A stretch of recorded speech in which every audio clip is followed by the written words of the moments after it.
Hello mga kaning-aning, ayan, welcome back. Ayan, may talbos tayo dyan ng kamote.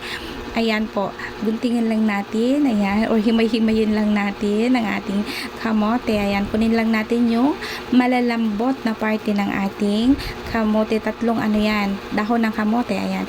Tatlong tali po yan ng dahon ng kamote, ayan.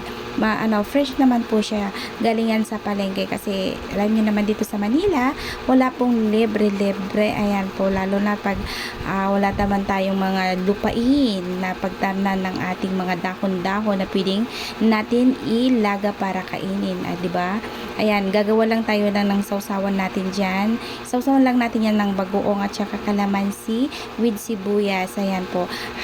Pagkatapos natin yung guntingin, syempre hugasin natin mabuti, ayan, at saka yung pinaglagaan ko niya ng konting tubig, ininom ko rin siya kasi masustansya naman po yan.